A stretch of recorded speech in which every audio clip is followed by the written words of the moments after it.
Nous allons voir aujourd'hui avec vous les infections à pneumocoque. Dieu seul sait que presque tous les organes pourraient être atteints par le conditionnel, par le pneumocoque, qui est le streptocoque pneumoniae. Mais on va voir beaucoup plus les attaques les plus fréquentes du fait que on ne pourra pas le faire. On ne pourra pas faire tout cela ensemble. Et puis, vous êtes des experts, donc on va vous donner les principales atteintes, en commençant par la plus fréquente, c'est l'atteinte pulmonaire, et la plus grave, c'est l'atteinte méningo-encéphalytique, et puis on verra aussi les bactériémies à pneumocoque. Dans l'introduction, on va voir, il faut savoir que les infections à pneumocoque sont assez fréquentes et posent un problème de santé publique dans tous les pays du monde parce qu'elles sont responsables d'abord d'un nombre important d'hospitalisation, surtout chez les sujets âgés fragilisés. Et le premier germe qui vient surinfecter, on va dire, si c'est le mot qu'on peut l'utiliser, les grippes, les atteintes pulmonaires de la grippe saisonnière qui se voit de par le monde, et surtout en cette période hivernale. Bon, actuellement, avec forcément cette nouvelle infection qui est le coronavirus 2, on voit de moins en moins de grippe. Et est-ce que le pneumocoque maintenant est un germe qui surinfecte, qui vient aussi se greffer sur un poumon déjà lésé par le Covid-19, chose où je n'ai pas encore vu cela, mais peut-être ça existe et que des choses vont être publiées. C'est une première étiologie des otites, des pneumonies et de méningite actuellement. Pourquoi je dis actuellement? Je ne parlerai pas des sujets âgés fragilisés. Certes que le pneumocoque survient chez ces gens-là, parce qu'on en voit de moins en moins de méningite à méningo, et surtout que l'hémophilus influenzae ne se voit aussi de moins en moins chez les petits enfants. Il reste maintenant pneumocoque, sachant aussi que la vaccination existe, donc cette infection pneumococcique va, on l'espère, diminuer pour ne pas dire peut-être disparaître, comme cela est le cas pour les méningites et hémophilus influenzae. J'avais dit terrain fragilisé, la mortalité dépend de l'atteinte, mais bien sûr, c'est l'atteinte méningite qui est en priorité, celle qui est responsable de la plupart de mortalité, mais sachant aussi que les infections pulmonaires peuvent être graves, si elles sont graves, si elles sont entièrement fragilisées, elles peuvent entraîner aussi une mortalité. Diagnostic est aisé, bien sûr, sur la PCR. Vous savez, la PCR, c'est quelque chose de formidable, c'est un outil formidable de diagnostic rapide. Demander l'antigénurie, ça peut se faire, c'est sur des bombes de la réactive. On recherche l'antigénurie dans les urines. Donc, dans l'urine, c'est-à-dire urine. Donc, l'antigène pneumococcique dans les urines, c'est possible de le faire aussi. C'est vrai qu'un problème posé par un pneumocoque à sensibilité diminuée à la pénicilline, dans ce cas, les classiques antibiotiques comme l'amoxicilline et la pénicilline n'agissent plus. Dans ce cas-là, nous sommes obligés de passer à d'autres molécules. Il faut savoir que la vaccination existe et qu'il faudrait vacciner non seulement les enfants, maintenant chez nous en Algérie, c'est dans leur carnet de vaccination classique, qui fait partie du calendrier vaccinal, parce que le sujet âgé, ce sujet, voilà. Je sais que je l'enregistre. C'est pas que bien sûr. Les affiches là-bas.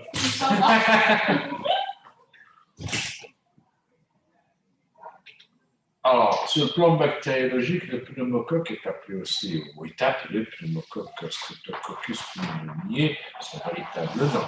C'est un gram-positif anaérobique facultatif.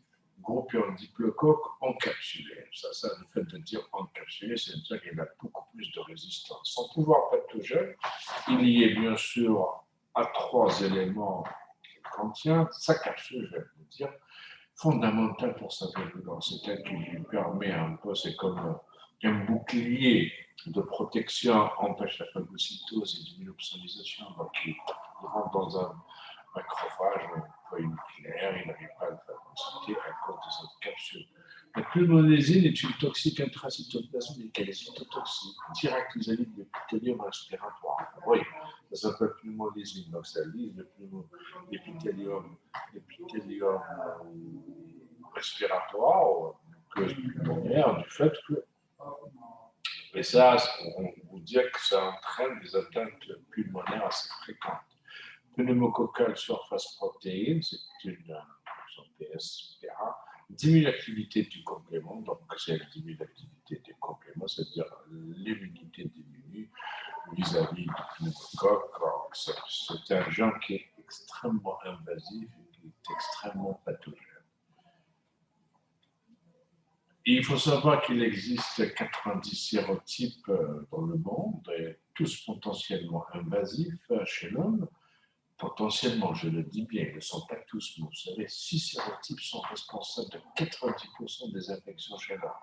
Le 23, le 14, le 9, le 16, le 6, pardon, le 19 et le 15. Il faut savoir que les vaccins, il y a les 7 valents d'accord, 7 sérotypes les plus fréquemment sont mis dans les vaccins actuels.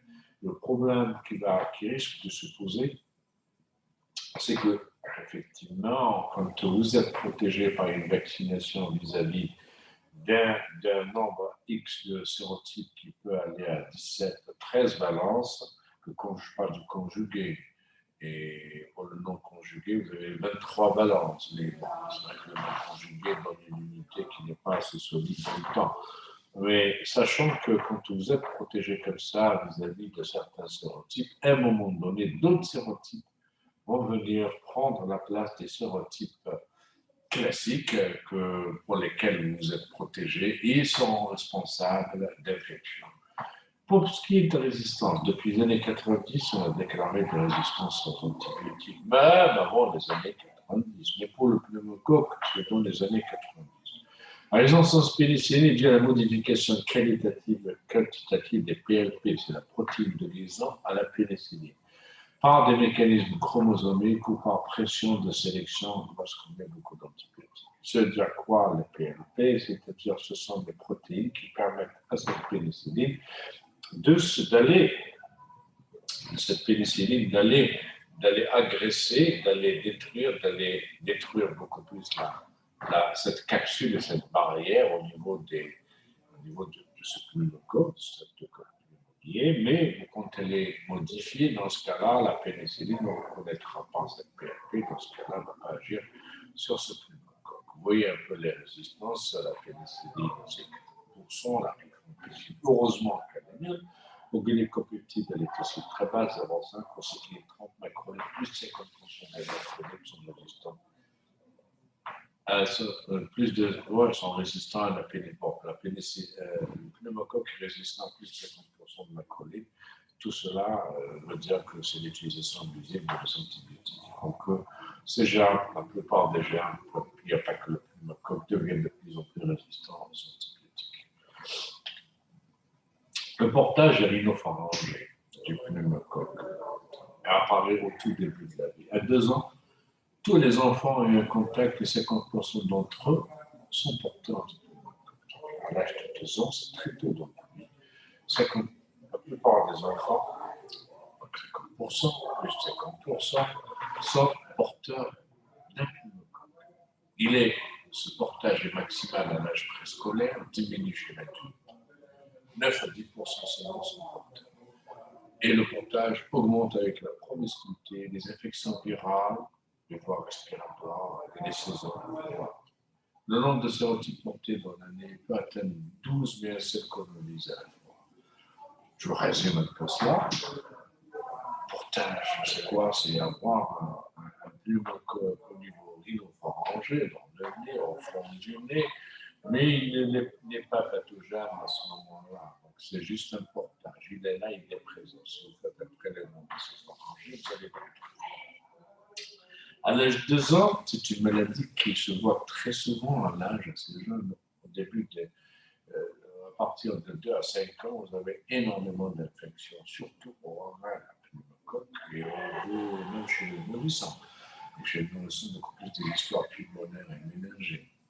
Donc, 50% portent le pneumocoque. Et ça remonte à l'âge préscolaire, donc 3, 4, préscolaire, c'est 4 ans, 5 ans, 6 ans. Ah, c'est l'âge où vous avez déjà la promiscuité, où les enfants sont entre eux, sont dans les crèches, dans les écoles, ils se retrouvent. Donc, s'il y a ce portage, il pourrait y avoir des contaminations, des contagiosités entre enfants, et la possibilité de faire des infections à pneumocoque. Plus on grandit, plus ce portage diminue. Cela, c'est un peu l'écologie ou l'immunité de l'individu qui fait ça. Et plus on vieillit, plus aussi on est porteur, attention, du pneumocoque. Le portage, donc c'est ce qui explique, ce sont des infections qui se voient aux extrêmes de l'âge, à savoir chez le jeune et chez le petit et chez le vieux. Bon, promiscuité, 12 sérotypes peuvent atteindre, sont assez fréquemment responsables du portage, de la colonisation, mais il faut savoir qu'un seul pneumocoque colonise à la fois. On ne pourrait pas avoir deux pneumocoques à la fois. C'est ce qui a été retrouvé dans les études et dans les essais. Épidémiologie, ce plan de transmission. Alors, la transmission, elle était sa transmission comme classique. Le klebsielle, émise lors des éternuements éclateux, c'est toutes les infections des voies respiratoires qui transmettent ainsi la pathologie, favorisée par la promiscuité, le foie et l'infection générale des voies respiratoires, du voie aérienne supérieure, je viens de le dire. Les terrains, alors les âges, j'ai dit les âges extrêmes, 2 ans, l'âge scolaire, préscolaire, plus 65 ans, les terrains, alors c'était les déficits immunitaires, c'est des chroniques, c'est cirrhose, diabète, VIH, splénéctomie, parfois par traumatisme pneumopathie, drépanocytose, la thalassémie majeure, toutes les immunodépressions, toutes les néoplasies peuvent être responsables, sans oublier bien sûr les chimiothérapies et les corticoïdes dans le corps. Terrain risque aussi de faire un pneumocoque maintenant, sensibilité diminuée à la pénicilline. Ça, c'est un peu particulier. Vous avez les âges extrêmes. Vous avez des âges extrêmes, il faut toujours se dire, s'agit-il d'un pneumocoque sensible ou résistant à la pénicilline. Prise de bêta-calamine dans les 3 mois. Donc, chaque fois qu'on prend des antibiotiques, il y a risque d'entraîner une sensibilité diminuée. Les antécédents de pneumopathie, cela veut dire que c'est des gens qui ont déjà pris beaucoup de pénicilline et surtout l'infection AVIH, l'immunodéficience. Sur le plan physiopathologie, qu'est-ce qui se passe? Le pneumocoque est un micro-organisme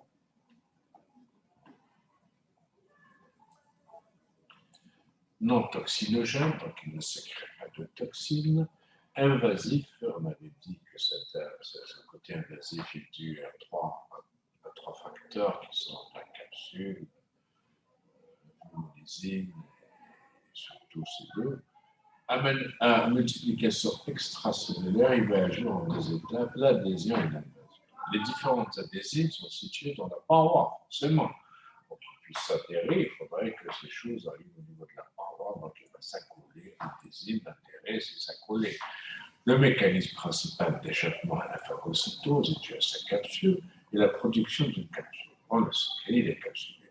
Enfin, la liste bactérienne libère ou active des composants bactériens comme la pneumolysie, que je viens de citer, qui va entraîner une réaction inflammatoire tellement intense qui participe elle-même, cette réaction inflammatoire, aux lésions tissulaires et à la gravité de la pathologie. Donc, ça permet à ce germe-là aussi, quand vous avez de l'inflammation, vous avez une agression, vous avez des lésions tissulaires, ces lésions tissulaires favorisent la circulation, la pénétration, l'adhésion et la multiplication de ce pneumocoque.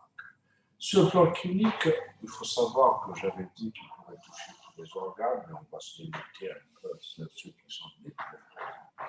Alors, c'est coliotite, sinusite, c'est encéphalite, c'est très mastéoïdite, la complication otite.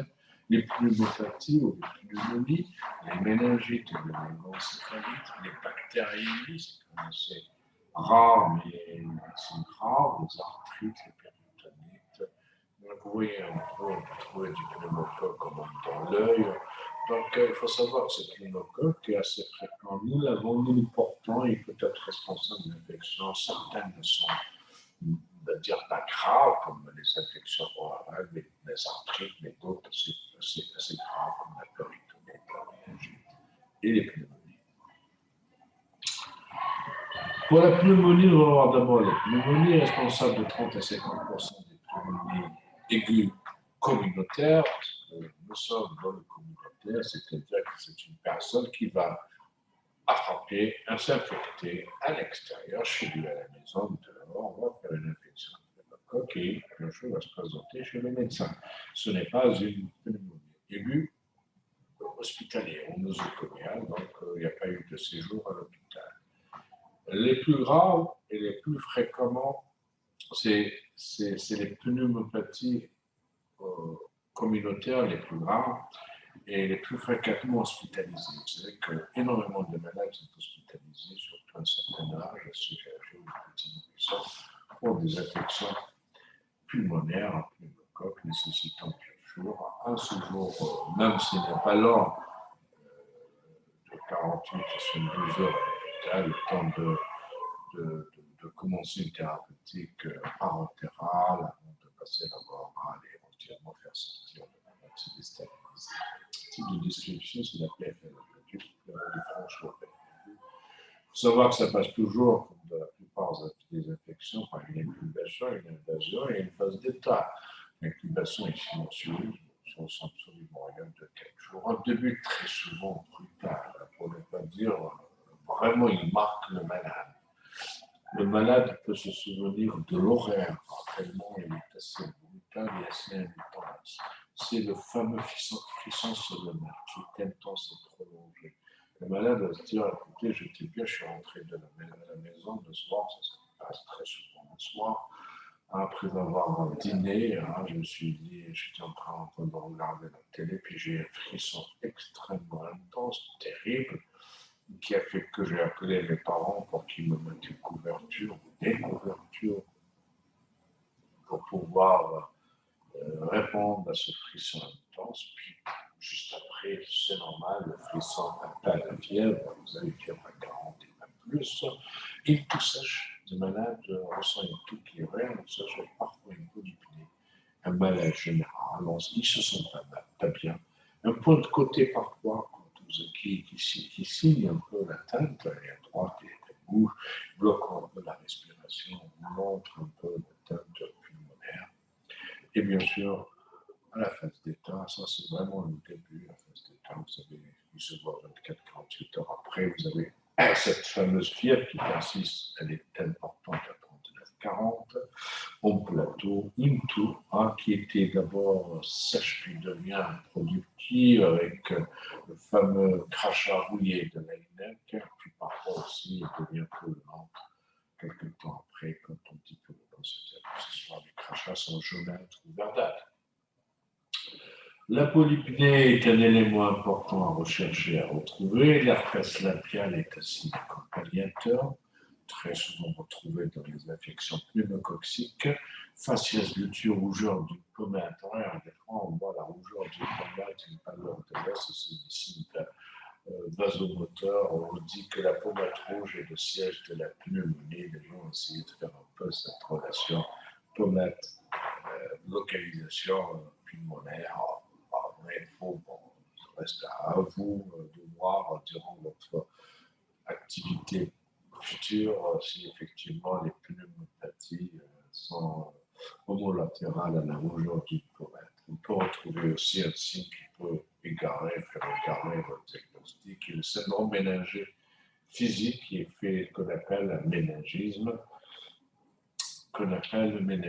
C'est quoi un méningisme? C'est quoi? C'est avoir une symptomatologie neuro-méningée, à savoir une raideur de la nuque, un signe de Kernicke-Belzinski, avec une ponction lombaire. Ce qui vous amène après la ponction lombaire, vous ne savez pas si c'est une méningite ou une pneumopathie ayant aussi comme étant port d'entrée d'une méningite à pneumocoque, vous êtes obligé de réaliser votre ponction lombaire afin d'éliminer une méningite à pneumocoque, et là, la PL est stricte. strictement, liquide céphalorachidien, strictement normal. C'est comme ça que c'est ce qu'on a dit, ce qu'on appelle la pneumoméningite. Sur le plan clinique, pneumonie. Toujours, l'examen pleuropulmonaire va vous montrer le fameux syndrome de condensation qui fait d'abord, comme les différents temps de l'examen clinique pleuropulmonaire, vous débutez par la palpation qui va vous montrer une augmentation des vibrations vocales et bien sûr la percussion, une submatité. Sur le plan auscultatoire, vous avez diminution du murmure vésiculaire avec des crânes crépitants, des crêtes crépitants, et on peut retrouver le fameux souffle tubaire qui est caractéristique d'une PFLA. Parfois, chose qui n'est pas toujours, on peut retrouver avec une tête pleurale ou une matité, donc cela veut dire que vous avez une matité franche avec évolution du murmure vésiculaire, c'est ce qui veut dire qu'il s'agit d'un syndrome pleurétique, un syndrome pleural. Sur le plan radiologique, bien sûr, c'est l'examen capital, l'examen indispensable. Chaque fois que lorsqu'on examine un malade, on retrouve au niveau pleuropulmonaire des anomalies, quelles qu'elles soient, nous sommes obligés de faire une radiographie. La face seule permet de faire le diagnostic. Vous allez retrouver quand même vous allez faire après la pneumologie, c'est une médicale, en l'heure large, la radiologie pulmonaire. Il s'agit d'une opacité, donc ça apparaît blanc sur un cliché, dense, homogène, segmentaire ou lobaire, c'est-à-dire que ça touche au segment ou à l'autre. À limite nette, non rétractile, donc, chez le cliché, avec un bronchogramme aérique dedans, parfois pleurisé associé. Bronchogramme aérique, c'est-à-dire que dans cette image, je dis bien, dans cette image qui est blanche, qui est une image d'une opacité, vous allez voir à l'intérieur les travées, du passage des petites bronchioles qui sont encore pleines d'air, qui vont vous donner la couleur noire. Donc vous avez ce contraste entre une image qui est blanche et un son sain, et à l'intérieur de cette image, vous avez des traînées, des traits qui sont noirs, ça veut dire qu'il y a de l'air dans ce qu'on appelle le bronchogramme aérique caractéristique des pneumonies. Ce plan biologique, forcément, je pourrais dire presque toujours, dans les pneumonies à pneumocoque avec hyperleucocyte. Donc les chiffres peuvent atteindre des 20 000, 30 000, je dis bien plus de 30 000 globules blancs et compte de polynucléaire neutrophile. La CRP est très élevée, l'oxygénurie, j'avais dit, par un diagnostic rapide, est très souvent positive. La PCA, si vous arrivez à la faire, elle est positive. L'examen des crachats peut effectivement aussi revenir positif. Ils ne sont pas d'une grande fiabilité parce qu'en crachant et en raclant la gorge, on peut ramener du pneumocoque, dû à un portage ou à un autre type de chose. Voilà un peu les images, une image qui est l'anomalie, qui touche très probablement le lobe moyen. Vous apprendrez ce que c'est. Le lobe moyen qui est à droite chez un monsieur qui semble être allongé. Il a déjà une sonde apparemment de son district. Je pense, je ne sais pas ce que c'est. Et c'est une image dense, la densité, tout ce qui est blanc est dense. Vous avez le cœur qui est dense, qui est blanc. Vous avez l'os qui est dense, qui est blanc. Et vous avez aussi les liquides qui sont denses et blancs. Et là, vous avez l'hépatisation pulmonaire qui se remplace. Là aussi, c'est une pneumonie assez énorme de tout le poumon droit, presque à droite. Et là aussi, l'image est tellement belle, elle est triangulaire, touche le lobe moyen. Ah là, c'est une image d'abcès, parce qu'effectivement, une pneumonie peut se compliquer d'abcès. C'est une image hydro-aérienne. Vous avez vu un peu, si vous arrivez à voir cette clarté, ça c'est clair, avec un niveau horizontal qui est net là, c'est du liquide. Ce qui est en bas est liquidien par oscillateur, d'accord? Et là, c'est de l'air. Donc c'est une image hydro-aérienne. C'est une image d'abcès du poumon. Alors, c'est pour les images. Pour les critères critères de gravité, vous avez CRB65. Facile à apprendre. CRB, c'est une équipe de foot qui maintenant joue assez bien et qui a été championne d'Algérie l'année passée. 65, c'est l'âge, 65 ans. Donc, ce sont des critères. C veut dire que vous avez des troubles neurologiques, vous êtes en hypoxie, vous êtes dans une souffrance cérébrale, est un élément de gravité. La fréquence respiratoire qui dépasse les 36, je parle de l'adulte, 36 par minute, ça veut dire que le malade souffre, il a besoin d'air. Et la tension artérielle inférieure à 90 mm pour la systolique, pour la dystolique inférieure à 60, et la pression, je l'avais dit tout à l'heure. Plus d'un critère, plus ou égal à un critère d'hospitalisation. Tous les sujets de plus ou égal à 65 ans sont normalement éligibles d'hospitalisation. Plus les gens ont une tension basse, ont une polypnée, ou ils sont un petit peu confus, soit dû à la fièvre, dû à l'hypoxie, doivent être hospitalisés pour une prise en charge adéquate. En pratique, on hospitalise les patients. C'est vrai que ça, ce sont des critères, c'est des scores qui vous permettent de vous aider à un diagnostic. Mais il faudra savoir qu'il y a une pratique. Nous sommes confrontés à des situations qui parfois nous obligent à hospitaliser des malades qui présentent des signes de gravité, on vient de le dire, d'incertitude diagnostique. Vous n'êtes pas sûr que c'est du tout. Ça pourrait être un handicap. Échec d'un traitement ambulatoire. Vous avez reçu ce malade il y a de cela 48 heures, vous avez demandé de le revoir 48 heures après. Vous avez commencé une antibiothérapie probabiliste visant le pneumocoque et ça n'a pas marché. Le malade est toujours malade, est toujours fébrile, ne s'améliore pas. Là, vous êtes obligé de l'hospitaliser. Risque de décompensation d'une pathologie chronique préexistante, effectivement. Un malade qui a une insuffisance rénale, une insuffisance respiratoire, une insuffisance cardiaque, une personne qui est suivie pour néoplasie, quelle qu'elle soit, elle est diabétique avec une petite décompensation, vous n'avez pas que cela décompense, donc vous êtes obligé de l'hospitaliser. Précarité sociale et non-savoir, sachant que ce malade, si vous lui mettez une ordonnance, il n'arrivera pas à s'acheter des médicaments ou bien il ne les prendra forcément pas. Pour des raisons multiples. Conditions socio-économiques défavorables, une chose, et c'est le malade, bien sûr, vous avez une intolerance digestive, vous n'avez pas lui-même des comprimés. De temps, il aura besoin de traitement parentéral. Les formes cliniques chez l'enfant, la fièvre, bon, c'est avec une installation toujours brutale, comme chez l'adulte, toujours présente, tableau ménagé, de méningite passe parfois en premier lieu, tableau digestif peut se voir, avec douleur abdominale, évocatrice parfois d'appendicite, etc. La radiographie est à réaliser sans autre, pas de folie infectieuse. Toujours, la radiographie, dans le cas de l'urgence, en cas d'une fièvre inexpliquée, ne trouvait pas un foyer infectieux bien défini, à savoir qu'il n'y a pas urinaire, il n'est pas oral, il n'est pas cutané, donc on ne trouve pas de façon de comment expliquer cette élévation thermique, surtout si elle est très élevée, la fièvre.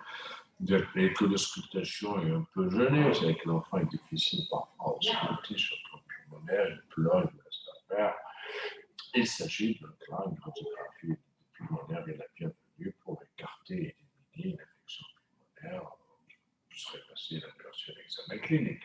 Chez le vieux, le tableau peut être neurologique, à savoir la choléncéphalite avec parfois des déshydratations, désorientation, confusion mentale, et très souvent le malade, on pense à une histoire neurologique, à savoir encéphalético-méningée, alors que l'atteinte est que pulmonaire, donc toujours réaliser une radiographie pulmonaire de face. Les formes compliquées, les pleurésies, ce sont les atteintes les plus fréquentes, ça va dans 20-40% des cas. Ça peut s'abséder, l'image de condensation pourrait s'abséder, on aura affaire à la prise en charge d'un psychiatre. Pourrait la pneumonie ou la pneumopathie se compliquer de bactéries ou bien de méningite aussi des bactéries. Diagnostic positif, il repose sur des éléments assez simples. Un début, j'avais dit qu'il était net, brutal. Bon, le malade se souviendra même de l'horaire, des frissons, fait par un frisson fièvre élevée.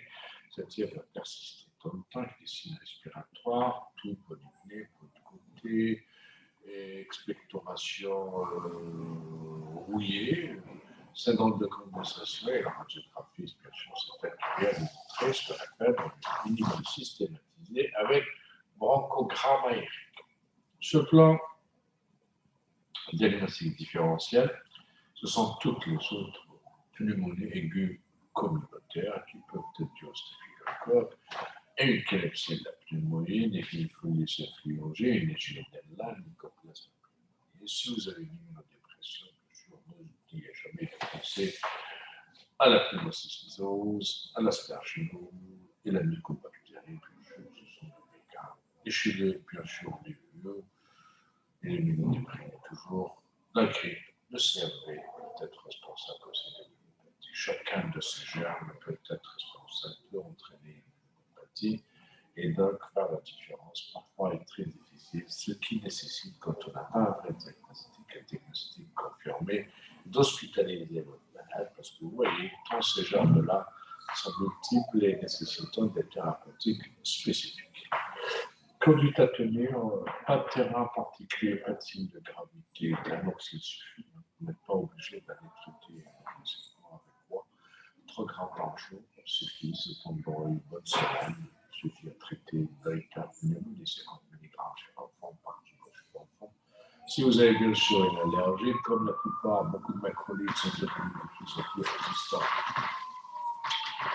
Elle n'agissent pas sur le pneumocoque, ou le pneumocoque est devenu résistant à pas mal de macrolides, donc on choisira un macrolide qui reste assez puissant, qui n'est pas très utilisé comme ça en pratique ambulatoire, c'est la pristinamycine à raison de 3 grammes, 3 grammes par jour, 2 à 3 grammes par jour.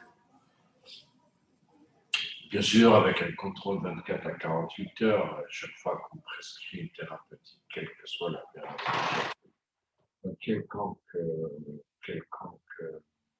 spécialité, le malade doit être.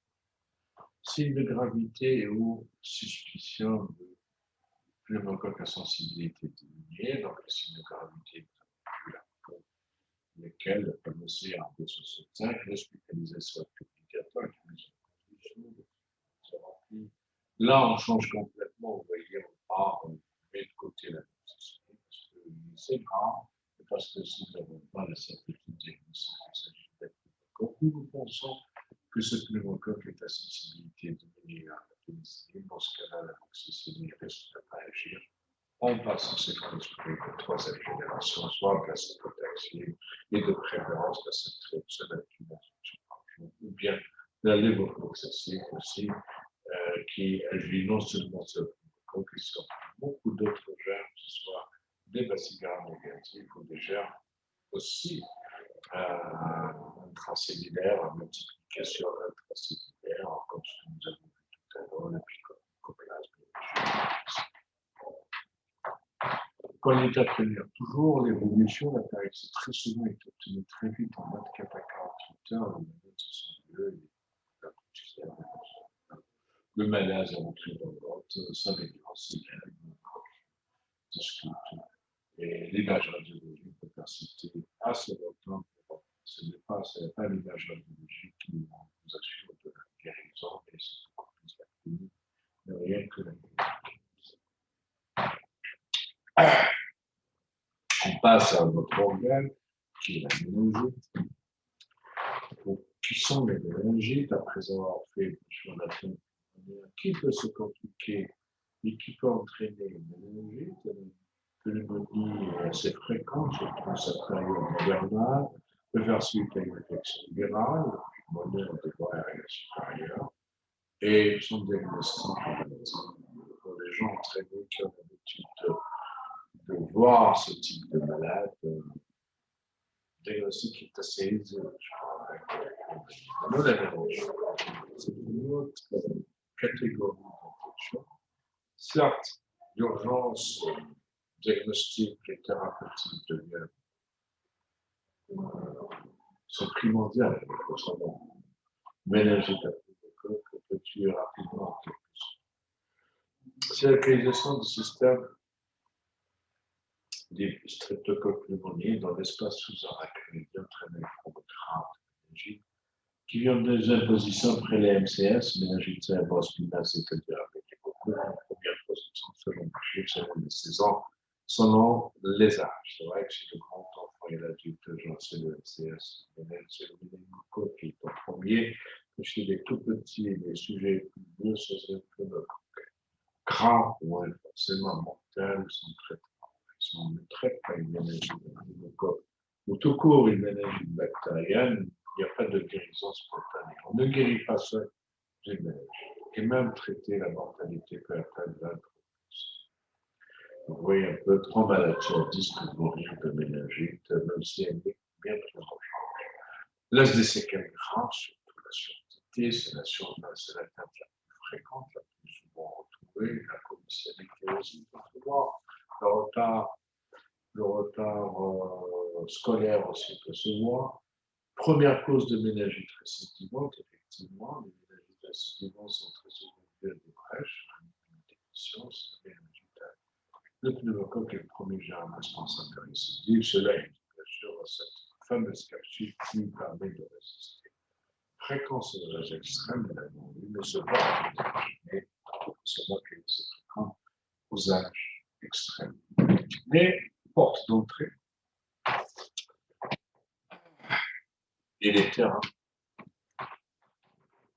Porte d'entrée, on avait parlé du portage du pneumocoque chez l'enfant rangé, donc l'enfant rangé, les otites et ces les brèches ostéoménaliques, c'est quoi une brèche? Elles sont souvent, très souvent dues à un traumatisme crânien qui s'est vu en jeune âge,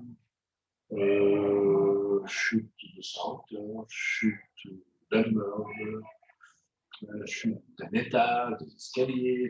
C'est vrai qu'il lâche des ouvertures au niveau de l'os, des os frontaux, des os du crâne, et cela va permettre à ce pneumocoque de pouvoir aller à travers cette brèche, coloniser les espaces sous-arachnoïdiens de l'énergie. Nous avons vu des malades qui ont fait, parce qu'ils n'ont pas été opérés pour cette brèche-là, ont fait 10, 15, 20, je dis bien 20 méningites durant leur enfance. Et puis ils ont grandi plus. C'est le nombre de méningites, les malformations aussi qui peuvent être responsables de l'ouvrage de VIH. L'asténisme, parce que vous savez que la rate intervient dans l'immunité, et surtout quand les germes encapsulés, quand on a plus de rate, l'immunité diminue, c'est terminé, ouvre la porte à cette sans oublier les sémantiques et les éthiques. Sur le plan clinique, le début est explosif. C'est un peu comme la pneumonie aussi. Ça va très vite. Il va 39-40 après dépression, altération immédiate de l'état général. Vous savez, les céphalées intenses de malades trop belles aux antennes, accentuées par le bruit et la lumière. Les vomissements existent. Ils sont accentués par les céphalées. Ils soulagent un peu les céphalées. Ils sont facilement mangés en fusion de malade. On voit un peu si elles sont vomies à quelques mètres, on peut dire à 2 mètres de distance, c'est ça un peu la particularité. Sans nausée, sans effort. Oh, il est là, et puis il va faire beau, il le jette très loin, sans faire d'effort, sans avoir de nausée. Ils sont répétés, ils sont répétés par n'importe quoi. La constipation peut souvent mener telle constante, c'est extrêmement vite. Cette constipation, comme on peut le dire chez nous. Sous photophobie, photophobie sont aussi des sites importants. Avec une position en chaîne de suivi, parfois quand le malade n'arrive pas à attendre de se mettre en position de chaîne de suivi, on verra l'examen clinique, signe de contracture méningère. Et cette méningite va vous entraîner une contracture des muscles paravertébraux. Les muscles paravertébraux sont contracturés en permanence, ce qui vous donne cette fameuse rigueur et cette position chez vous avez l'altération d'état général qui est nette. La personne est fatiguée, parfois agitée, très souvent une agitation.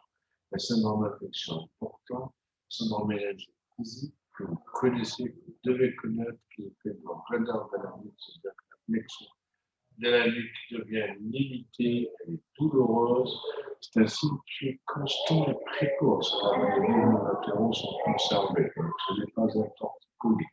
En fait, c'est le type de latéral de la tête qui est jamais bonne, mais si vous essayez de faire une flexion de la tête, là, forcément, le résultat va avoir mal. Ici, de Brudzinski, Germain, voilà, un peu, c'est ce que quand vous allez essayer de fléchir cette tête, et sur le thorax, il va se contracturer, la boule musculaire. L'idéal, parfois, c'est comme une planche. Vous pouvez soulever tout le corps avec juste une main sous la nuque. Et bien sûr, ce mouvement va entraîner une flexion des genoux, ce mouvement bleu. Vous voyez, c'est ce qu'on appelle le signe de Brudzinski. Pour ce qui est du karmique, c'est, regardez un peu, c'est la flexion, la possibilité de fléchir à angle droit et inférieur, sans provoquer une douleur lombaire et la flexion du contre-latéral. Et la deuxième contre-karmique, c'est la possibilité de s'asseoir avec les gens qui ont demandé aux malades de s'asseoir, de passer de la position allongée à la position assise. Le malade n'arrivera pas à le faire sans fléchir les genoux, ses jambes, et sans se tenir, c'est mal. Pour ce qui est des signes encéphalétiques, nous avons vu les signes méningés. Les signes encéphalétiques veulent dire souffrance cérébrale, souffrance encéphalétique, c'est-à-dire que votre cerveau est en train de souffrir. Cette souffrance est due à cette agression intense de cette bactérie qui est responsable de formation de pus assez épais, d'albumine assez importante qui vont remonter la pression au niveau du cérébral, donc il va y avoir une HIC, une hypertension intracrânienne. Cette hypertension intracrânienne sera responsable de ces signes neurologiques qu'on voit et c'est elle est aussi responsable des signes ménagers comme nous avons décrits. Vous pouvez avoir des convulsions généralisées ou localisées, des troubles de la vigilance, des temporaux, troubles de la conscience, agitation, désorientation temporale spéciale, déficit moteur, parfois paralysie des nerfs oculomoteurs. Cela peut se tous ces signes ou un de ces signes par ou signifie qu'il y a une atteinte encéphalitique. Vous cherchez toujours dans l'examen clinique la porte d'entrée, vous cherchez des antécédents de méningite, des troubles circulatoires, bien sûr, c'est important. C'est une histoire de pronostic vital, ça va très vite. Le malade rapidement peut avoir une détresse respiratoire, peut avoir une détresse hémodynamique, et de décider de son envoi, de son transfert vers une unité de soins intensifs. Bien sûr, plus tard, si le malade arrive assez tard, si le malade arrive avec un retard diagnostique, très souvent il arrive avec des troubles neurovégétatifs, avoir une instabilité de la tension, une instabilité respiratoire, une instabilité de la tension. C'est-à-dire que ce sont les centres qui se voient au niveau du bulbe, au niveau de la protubérance, c'est cette partie du cerveau qui est touchée par cette compression intense, cette compression cérébrale due à cette hypertension crânienne qui va entraîner ça. Donc le malade risque de mourir par un engagement suprême de la. Donc devant tout syndrome ménager fonctionnel, ça couvre, à condition qu'il n'y ait que des syndromes ménagers physiques, parce que effectivement, on va voir peut-être comment on doit se faire la fonction lombaire, on va commencer par ça. Après, il faut savoir que c'est peut-être calme, rassurer le malade, c'est important. Vous allez mettre une grande dose, ça fait quand même assez mal. Le malade doit être assis, soit en chien de fusil, c'est la meilleure des positions. Soit il est assis, soit il est assis, il est facile à faire, soit il est mettre en position de chien de fusil, donc allongé sur le côté, avec les jambes fléchies et la tête est un petit peu fléchie aussi, et les bras fléchis pour pouvoir réaliser cette fonction de repère. Les repères, ce sont des crête iliaques antéro-supérieur, qui vont vous permettre de vous guider vers le dos et de trouver l'espace intervertébral entre deux épineuses qui sont là fait généralement dans le 4 et le 5.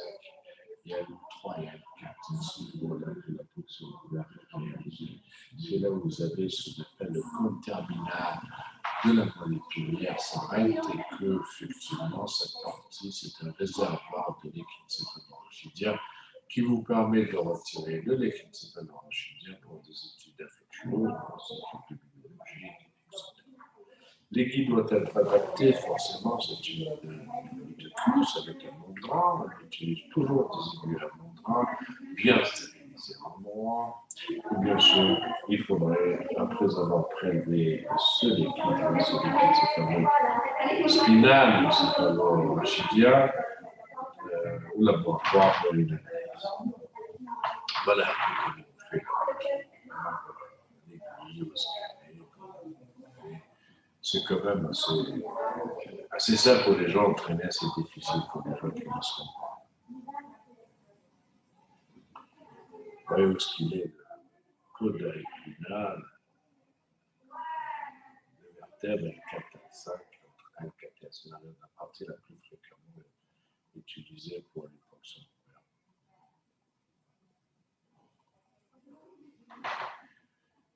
Ah, ce plan pratique, c'est comme ça.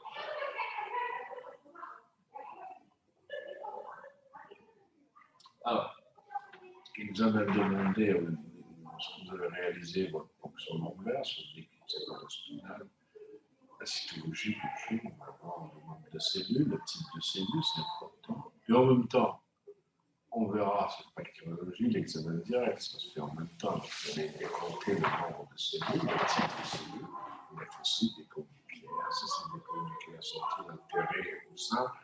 Et puis, toujours en même temps, vous allez essayer de mettre un mot de méthylène pour essayer de voir coloration simple, méthylène, pour essayer de voir s'il y a oui ou non des bactéries associées sous forme de cocci, sous forme de bacilles. C'est à vous de voir, et bien sûr, sans oublier de réaliser une PCR qui est un examen que vous pouvez avoir en une heure de temps, avec une culture, nous ensemencée sur les liquide céphalorachidien dans des portes de pétri et la contribution électrophorèse qu'il faudrait aussi réaliser. Ce sont des tests sérologiques en matière d'antigène, mettez en contact un antigène avec un anticorps. Le latex aussi, il est disponible. Sans oublier bien sûr, de quantifier l'albuminorachie, le liquide céphalorachidien spinal, et la glucorachie, les chlorures, bon, sont facultatifs. Si vous arrivez à le faire, c'est assez intéressant parce que la glucorachie, les protéinorachie vont aussi permettre de poser un diagnostic de méningite bactérienne ou d'autres types de méningite, dissocier le nombre de méningites qui puissent exister. Le LCA, très souvent, après avoir fait votre fonction lombaire, est hypertendu, très souvent trouble, audry, rouge, franchement plus violent. Ça va que le liquide n'est pas clair. Clair veut dire normal. Non, pas normal. Clair veut dire c'est une couleur normale. C'est-à-dire eau de rouge, je m'appelle eau de rouge, c'est comme l'eau robinet, l'eau minérale. C'est clair dans un tube. Bon, ok, là, sur un tube, très souvent, un tube en verre, gradué, sur lequel qui est stérile. Et puis, dans les méningites bactériennes, comme on les appelle bien des méningites turbulentes, qui a une suppuration des liquides céphalorachidiens.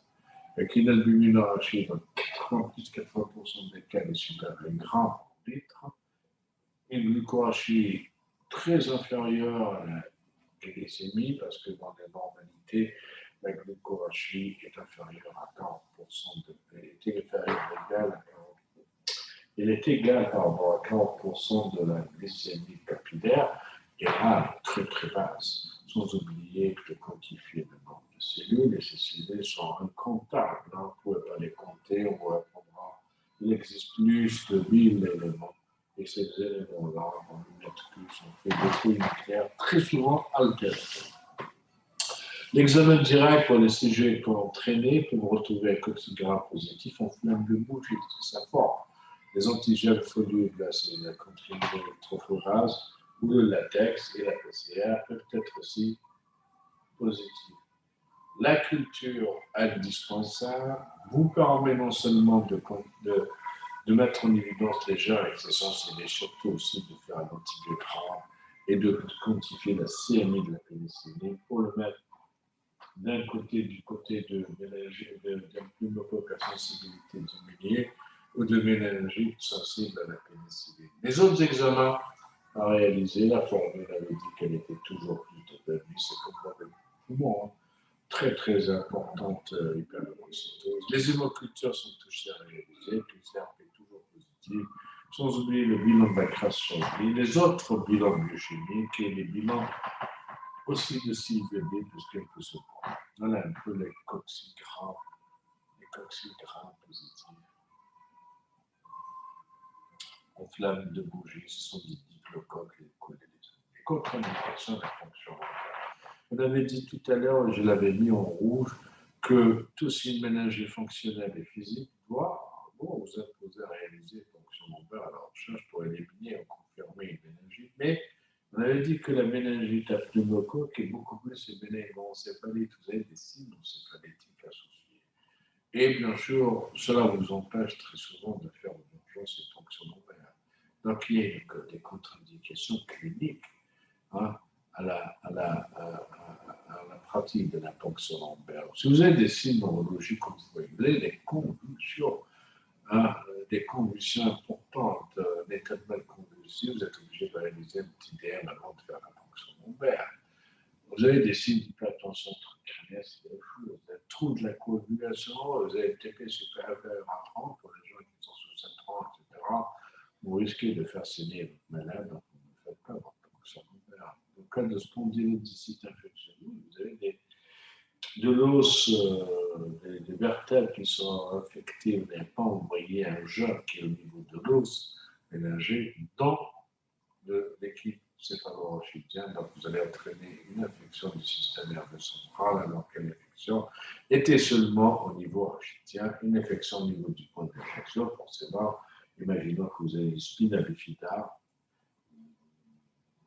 vous verrez en neurologie ou en chirurgie ce que c'est qu'une spina d'information, que vous ne pouvez pas mettre une aiguille dedans, donc forcément la méningite, la ponction lombaire contre-indiquée, le diagnostic de méningite peut être retenu sans pratiquer de ponction lombaire si elle est impossible à réaliser. L'évolution, son traitement, elle est fatale. Sous traitement, elle est favorable à 80% des cas, mais à ce moment de 20% où les choses peuvent aller mal. La pérexie en 3 jours, disparition des vomissements en 2 jours, c'est pas 3 jours, 4 jours. Guérison 10 à 15 jours de traitement. Des complications peuvent se voir si on fait diagnostic et thérapeutique. Elles peuvent être d'ordre mécanique. Donc, quand on parle de mécanique, c'est que vous savez que le LCR est produit au niveau du cerveau, il circule, il est en même temps réabsorbé. Donc là, cette circulation peut être empêchée. Peut-être empêchée soit par des cloisonnements énergétiques, dans cette hydrocéphalie très fréquente chez nous. L'hypertension intracrânienne est un signe qu'on retrouve classiquement dans toute méningite, mais son importance et sa gravité dépendent du germe en cause. Dans le pneumocoque, effectivement, l'HIC peut se voir avec un d'absalambre très important scanner et des troubles de la vigilance, le coma, des convulsions, nous imposant une hospitalisation en soins intensifs. L'hématome sous-dural, un saignement peut se voir en sous-dural chez le nourrisson.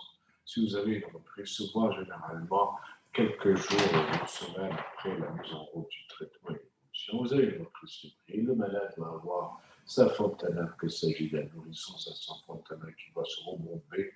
Il va avoir des signes ménagers, à savoir des vomissements, un grand coucher de soleil, il va être apathique, alors vous êtes obligé de faire soit une échographie transfontanélaire, chose qui est facile à faire, rapide à faire par tous les radiologues. Sinon, vous serez obligé de faire du TDM, ça dépend. Voilà. Neurosensoriel, ce sont des complications neurosensorielles. Surdité bilatérale, si elle arrive, elle est définitive. Et c'est ça la difficulté et la gravité de cela. Si vous avez une surdité, le malade sera sujet, deviendra porteur de l'implant cochléaire. Cécité, paralysie non-oculomoteurs, par d'autres paralysies, convulsions, tout cela peut se voir chez l'enfant. Infectieuse aussi, attention, il faut souvent dire que pour avoir des abcès, non pas un hématome sutural, qui est plus sang seulement, un abcès, un empire, des ventriculites peut se voir secondaire des ménages. Ils sont aussi graves les uns que les autres, et dans le diagnostic est assez difficile. C'est très souvent s'il s'agit de ressentir la reprise de la fièvre et des convulsions qui vont apparaître. Il faudra bien sûr être comme ça. Les séquelles se voit dans 30% des cas, selon les études. Surdité, c'est la plus fréquente. Commercialité, c'est fait des convulsions, l'épilepsie. Cécité, assez rare, retard mental possible. Hydrocéphalie chez le nourrisson, oui, qui peut disparaître avec le temps, mais elle peut être résiduelle, nécessitant bien sûr une dérivation ventriculo-péritonéale. Tout cela, ce sont des complications. Toutes ces complications sont beaucoup plus fréquentes chez le nourrisson que chez un adulte.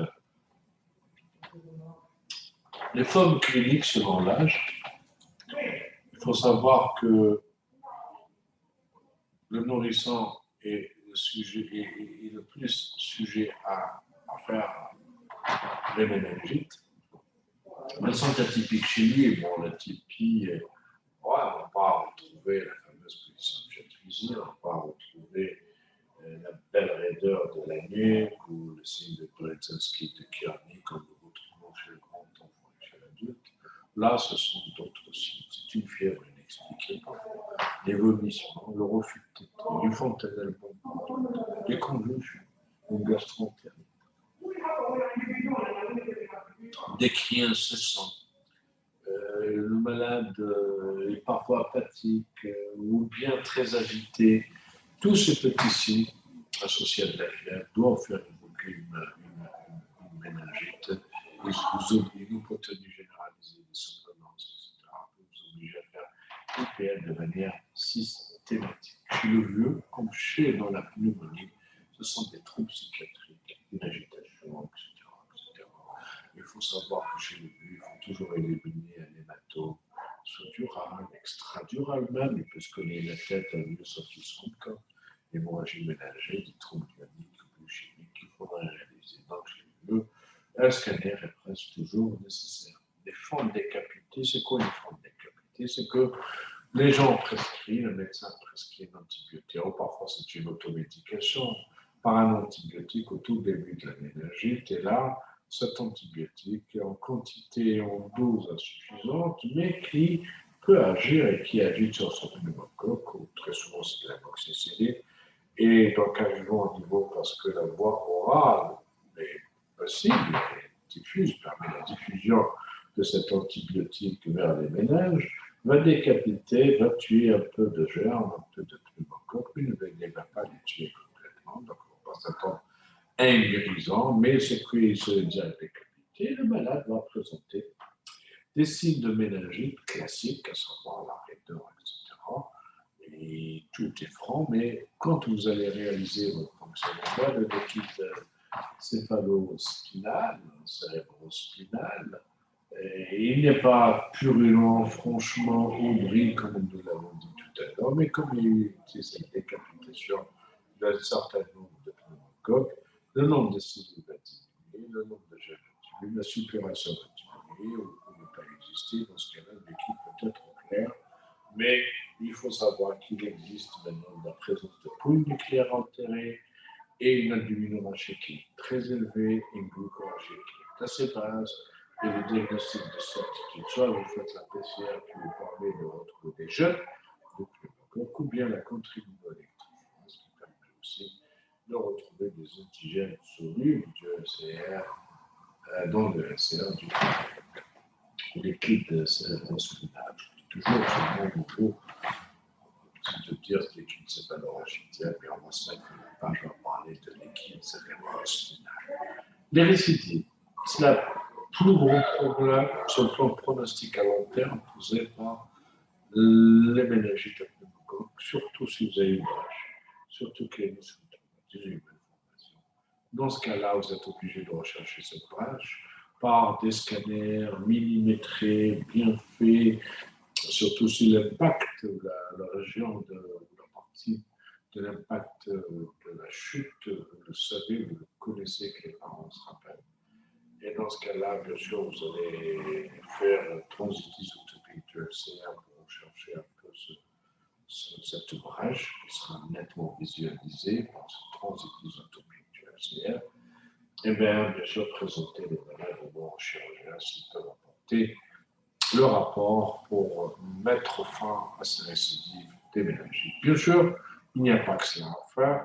Vous pouvez vacciner votre malade et lui mettre une antibiothérapie en cours, sans oublier de vacciner, bien sûr, les sujets âgés et les aspiriniques, les gens qui n'ont plus de rente pour multiples. Toutes ces phases fébriles à cause de la paix, le traitement constitue une urgence. Donc, on avait dit que la PL est obligatoire. Mais là, la peine est obligatoire et la seule vue d'un LCR trouble purulent-audry impose une thérapeutique d'urgence. Diagnostic positif, très simple. Attention, début brutal, c'est dans le ménage février, c'est dans l'encéphalétique.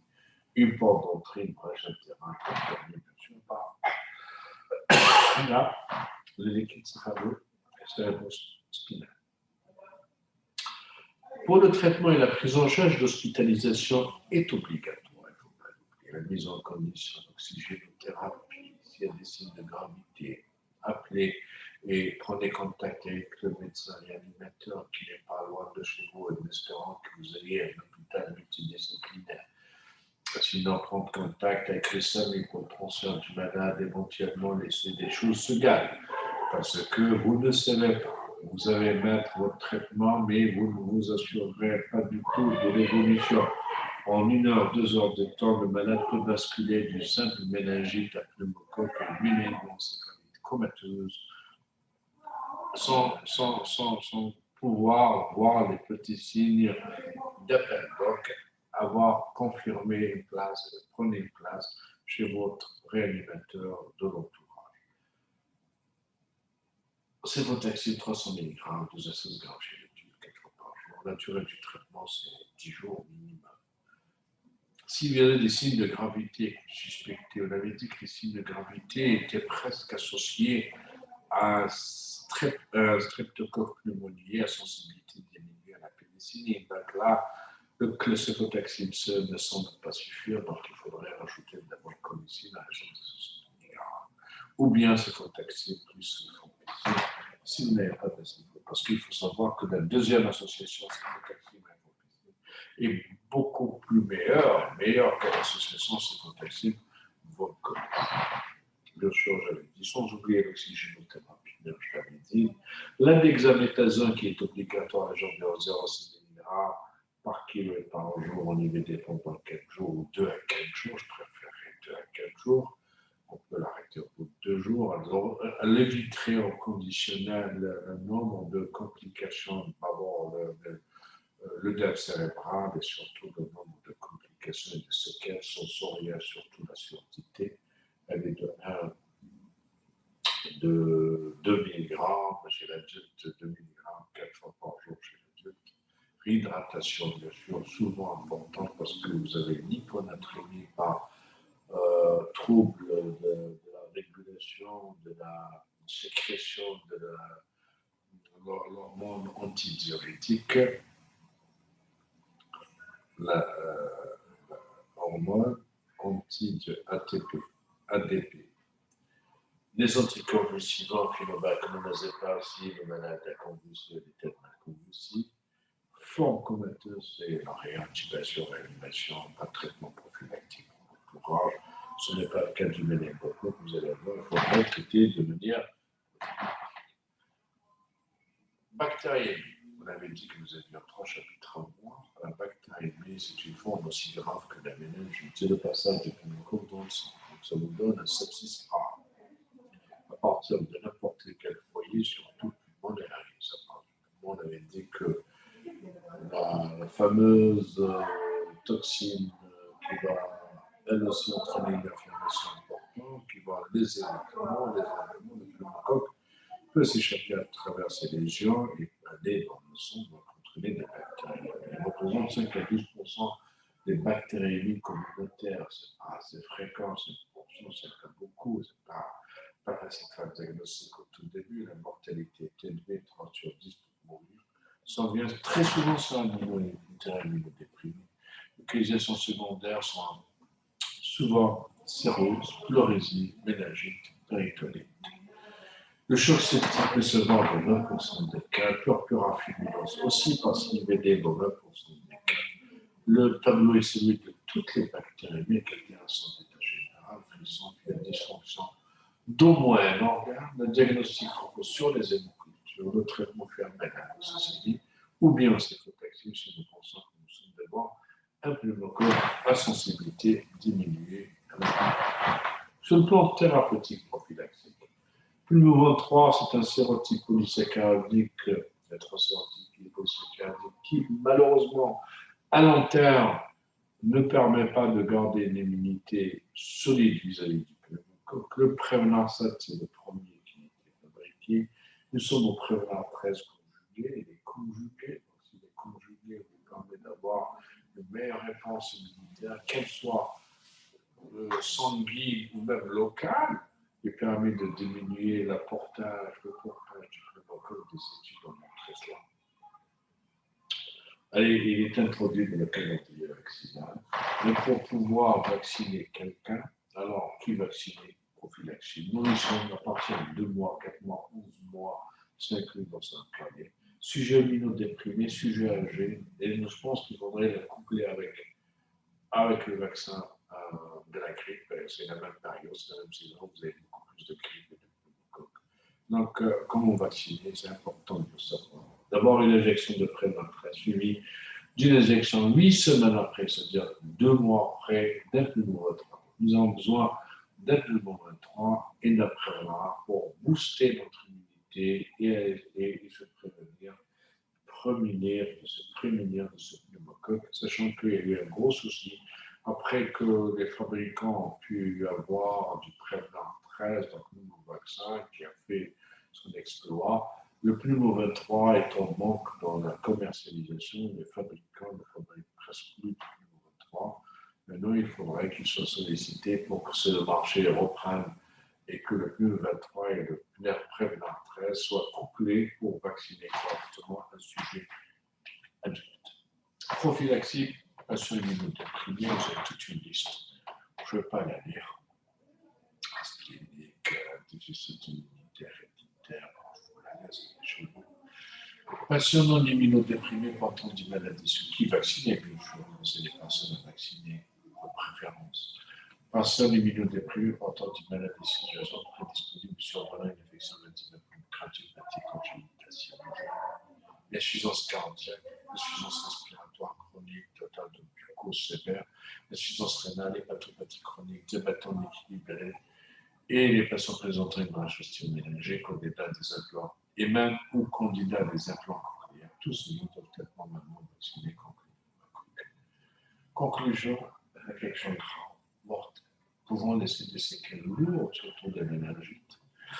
Survient, touche très souvent les âges extrêmes et les niveaux de prix. Mais la vaccination, espérons-le, va permettre de diminuer l'incidence des méningites, des infections pulmonaires des petits enfants, bien sûr, parce que la vaccination touche l'enfant, mais espérons-le aussi, pensez à vacciner les adultes, comme on le fait pour le vaccin antigrippal, pensez à pour les infections chez les sujets immunodéprimés. Nous en avons beaucoup de VIH chez nous, et ils doivent éviter de faire des infections. Mais sachant que, bien sûr, la plupart de nos VIH, c'est des cas de CP, plus de symptômes dans ce cas-là, ces malades-là ne sont pas considérés comme étant immunodéprimés. Une fois qu'un malade est traité correctement, suivi et sort de la phase des déficiences, comme c'est chez des cas sévères, il devient super associé, on n'a plus besoin de se faire vacciner comme ce pneumocoque. On fait toujours la possibilité d'un PSPD, il ne faut pas l'utiliser dans la prise en charge de l'associé d'acide clavulaire qu'on pense en faire mieux que la praxicine, non, pas du tout. Et bien sûr, réévaluer votre malade, revoir votre malade, c'est un élément important. Et si vous avez un signe de gravité, vous avez vu un peu les conditions précaires du patient, l'hospitalisation de 48 à 72 heures semble indispensable, nécessaire pour bien gérer ces infections pulmonaires. Pour les méningites, l'hospitalisation est obligatoire dans une unité simple ou dans une unité de soins intensifs. Cela dépend des éléments de gravité et des atteintes d'ordre luxe. Voilà. Je vous remercie. J'espère qu'on pourra se voir une autre fois. Salam alaikum.